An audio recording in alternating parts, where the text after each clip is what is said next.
Cuts in front for Johnson. Score! Score! Score! Johnson! Johnson! The Lightning win it! The Lightning win it!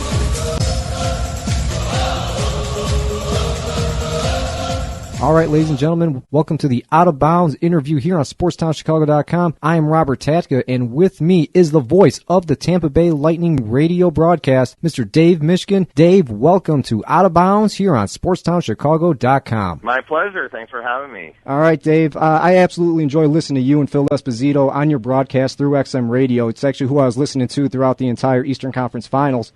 What is it like working with one of the greatest players of all time? Well, Phil and I have been calling games together since 2002, and before I met him, I just knew him as, one of the greatest goal scorers in the history of the league and a Hall of Famer, and then you meet him, and he doesn't come across at all like that guy. He's just Phil, and I think that's one of the reasons why, he's so much fun to listen to on the air, because, he speaks his mind, and he's really down to earth.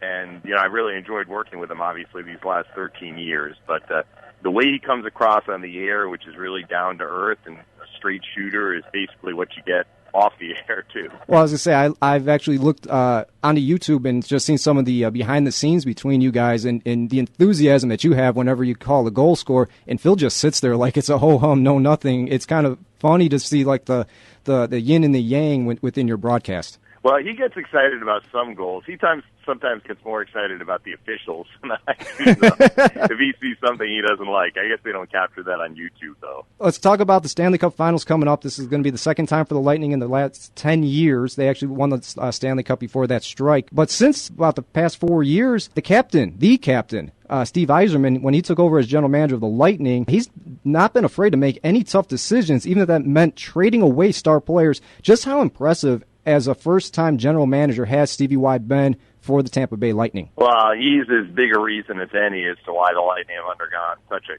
huge turnaround. I mean, they were a team in 2010 when Steve took over as general manager. They were a team that had missed the playoffs for a couple of years in a row and had gone out in the first round a couple of years before that. They'd been last in the league when they drafted Steven Stamkos, second to last in the league when they drafted Victor Hedman. The year that he took over, they ended up being sixth worst in the league. They had the sixth pick in the draft. The cupboard was reasonably bare. They had some high-end players like Stamkos and Hedman. Vinny LeCavalier was still on the team, Marty St. Louis, obviously. But what Steve has done has been a very measured kind of restocking of the cupboard, and he's done it through the draft. He's allowed players to develop.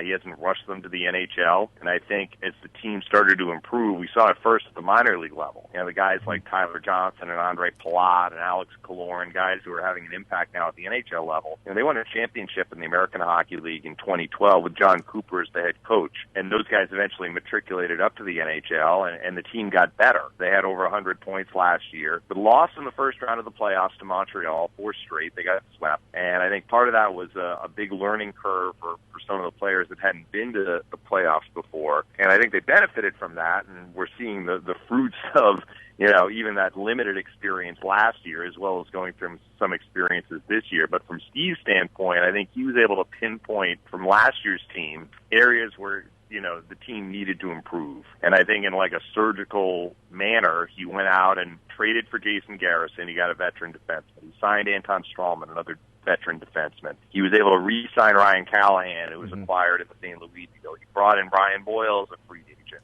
Then at the trade deadline this year, he traded Radko Gudas, who's going to be a very good player. He's a young defenseman, but he's injured. He's not going to play the rest of the year. And he acquired Braden Coburn, who has had a huge impact in the top 4 on the Lightning decor. So, I think when you look at where the Lightning are right now, it's impossible to say that they would be here without Yzerman's influence and the people around him. I mean, he's got very good scouts. Mm-hmm. Al Murray, who's, the director of scouting, amateur scouting, has been instrumental in helping the Lightning find a lot of these guys in the draft, guys like Kucherov and Plot, and getting Tyler Johnson signed out of junior hockey. He's got good pro scouts underneath him. So it's not just him. he's the one at the top making ultimately the decisions about who's brought in and who isn't. But I think the Lightning staff has done a terrific job in rebuilding the team the only way you can when you're in a small market. You can't go out and just blow the budget on one or two players. You have to do it the right way, or at least the slow and steady way, which is sometimes difficult, but it proves to be effective, especially in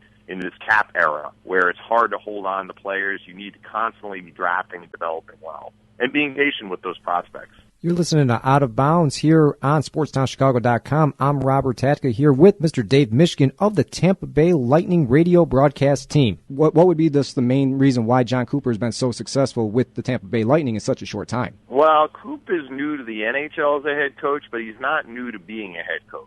I mean, he's been coaching for a number of years, even going back before the American Hockey League. He started basically coaching high school hockey in the state of Michigan, where he was working as a lawyer. And, he made stops in Texas and St. Louis and Green Bay, coaching for the USHL. I say he took the long road. Yeah, he did. But the one thing that's been consistent with him is that he's been a winner everywhere he's gone.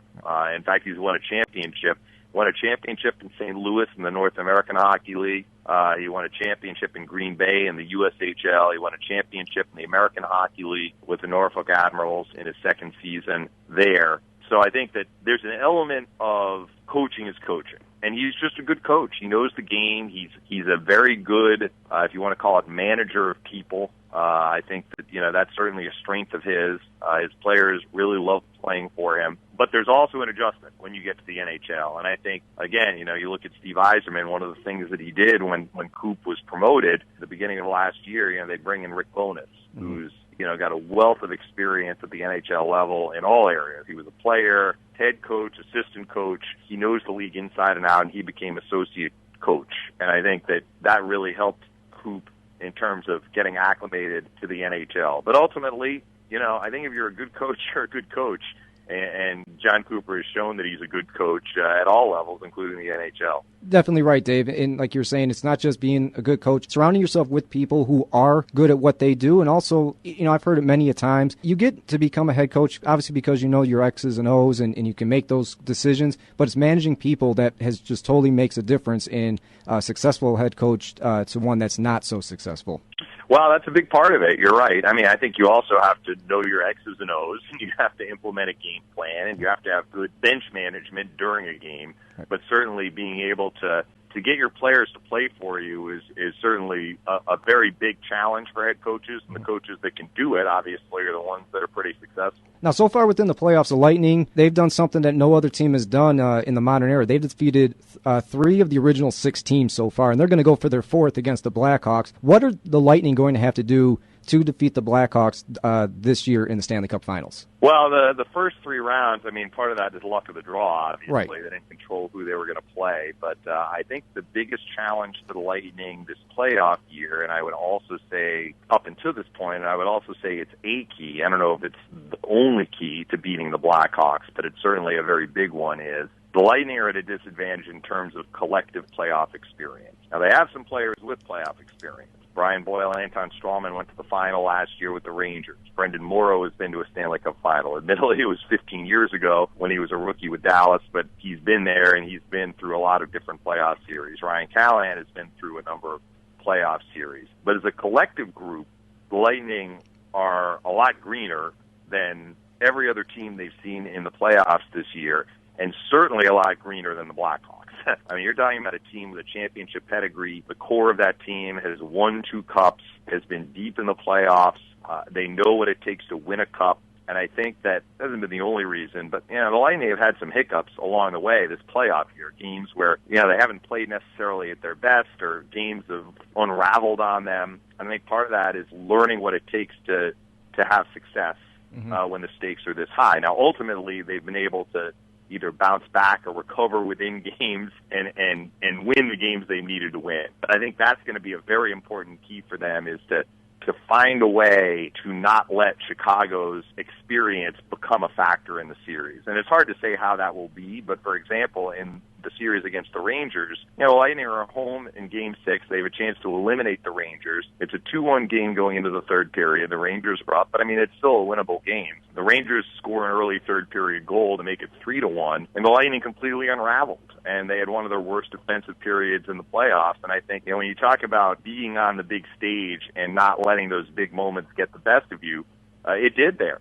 And they ended up getting blown out, and they had a horrible third period. Now, the advantage they had was that was not an elimination game for them. They were able to regroup, and they came back with arguably their best overall defensive game in Game 7. But those are the sorts of things I'm talking about that, you know, if it's Game 21 in the regular season and a team goes up on you 3-1, you may not react quite the same way as the Lightning did in Game 6, as opposed to when you know that if you win this game, you're going to the Stanley Cup Final. Well, now the stakes are even higher. You're talking about winning the Stanley Cup. So I think when the Lightning are in those types of situations, they have to find a way to manage those situations well. Because you know the Blackhawks will. I mean, that's what comes with experience. And I think that's going to be a very big key for the Lightning if they're going to have success in this final series. Well, you've been mentioning the youth the entire time, and the guy that is actually leading the entire NHL in points this Stanley Cup playoffs is Tyler Johnson with 21. Is there any way for the Blackhawks to possibly neutralize Johnson at all? Or when he's out there with the triplets, it seems like they're just instant offense. Well, I think we could ask the same question of the Blackhawks with Jonathan Toews and Patrick Kane. Right. I mean, when you have special players,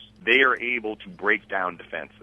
This day and age in the NHL, it's a lot about, you hear the word structure. You know, players play with structure. A team plays with structure. And basically what you're saying is the players are positionally sound. They're where they need to be on the ice so the other team isn't getting a glorious scoring chance off a mistake. But when you're talking about guys like Toews and Kane and Stamkos who can shoot the puck, even if you're defending him, he can shoot the puck and score. Or Johnson, who is able to break down defenses with his speed. You're talking about special players. Definitely. Who can make plays even when the other team is doing, quote-unquote, everything right. So I think from the Blackhawks standpoint, obviously the biggest thing, and this is something that the other three teams the Lightning have faced in the playoffs have tried to do, is try and limit the speed of that line. Johnson, Palat, and Kucherov, because when they get going through the neutral zone with speed, they're a lot to handle, and they can break down defenses. It's a lot easier said than done, though, because when Johnson gets going, he's very difficult to contain. And you know, the reason they're called the triplets is not because they look alike,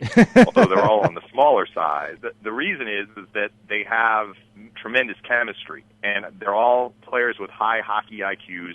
They seem to know where the other one is on the ice, so you know, they can a lot of times make plays before the defending team can react, which is very rare in this day and age because teams are so well coached defensively, and players can anticipate plays in terms of when they're defending so well. But that line for the Lightning has been able to kind of confound teams that play really well defensively anyway. I guess I'd answer the same question as how the Lightning try and contain Toews and Kane, among other players. I mean, Hossa is obviously a major threat, and Sharp. I mean, you go down the list. You do the best you can to try and limit their time and space, and if they get a shot off or they make a play, then you have to lean on your goaltender, the last line of defense, to try and keep the puck out. Well, I was going to say, Dave, that's just the main thing. Is what we saw in Game 7 between the Blackhawks and Ducks was the matching up of certain lines. Whenever Kessler and Getzlaf were out there, Coach Quinville made sure that he had a specific line that was out there, basically shadowing them the entire time. I kind of expect to see the same thing throughout the entire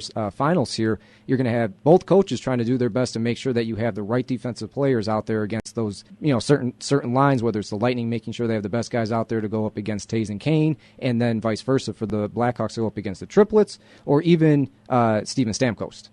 Well, I think that's going to be really interesting to see from the Lightning standpoint, because I think you're talking about a difference between the defensemen and the forwards. I think the Lightning want to make sure that they have certain defensemen out against particularly dangerous Chicago lines, and vice versa, obviously. John Cooper has not shown himself to be too wrapped up, though, in matching forward lines to this point in the playoffs. And it'll be interesting to see if that continues. I know that was a big part of the last two games. Of course, Chicago had the last change in Game 6, but as the road team in Game 7, they won a lot of face-offs and were able to get the puck and, as a result, get the matchups, as you alluded to, that they wanted up front.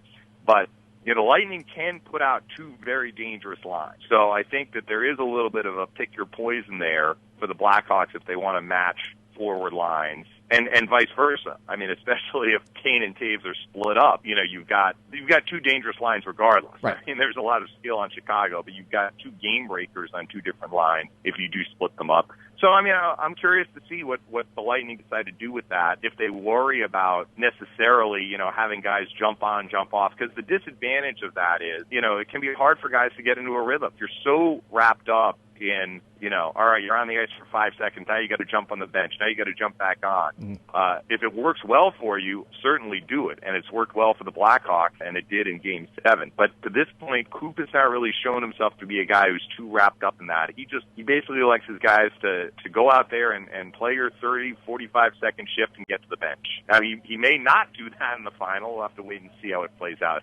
I do think, though, that on defense, Rick Bowness runs the D. I'm pretty sure that they're going to want, however they match up their D pairings, they're probably going to look for certain matchups against guys like Jonathan Taves and Patrick Kane. Now, Dave, everyone in Chicago knows about Jonathan Taves. He is, our captain here. However, the Tampa Bay Lightning captain, Steven Stamkos, to me, he's so much more than what Taves is. I just love watching Stamkos play more than any other player in the National Hockey League. What separates him from the rest and makes him so much better? Well, he came into the league with a certain amount of incredible talent. And I think Stamkos' two greatest strengths, and he came into the league with these two assets, are his shot, which maybe is among the top 2 or 3 shots in the league. You could probably put Ovechkin in that category as well. And his speed.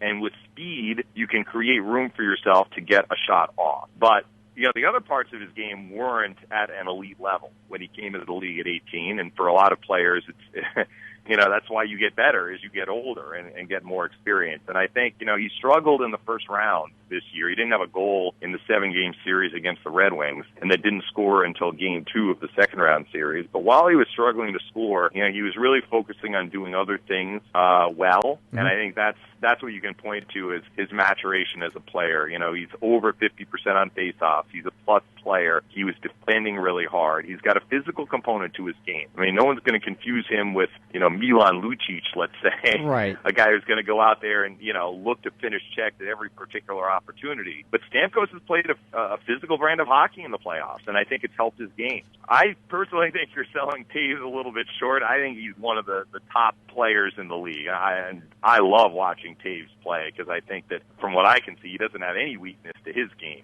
But I would agree with you that Stamkos, it's becoming, with each passing year, he's becoming more and more, an all-around player, not just a guy who can score a lot of goals. And that's something that he works hard on becoming, a dependable defensive player and a guy who's good on faceoffs and all the other things that you want out of the leader of your team. All right, Dave, before I let you go, I just wanted to get your prognostication on the Stanley Cup Final. I'm actually going to shock you a little bit. I have the Lightning winning in 7. I think that Western Conference Final that the Blackhawks played in against the Ducks took a lot out of them, and I think the youth of the Lightning is actually going to win out over the experience of the Blackhawks. What do you think?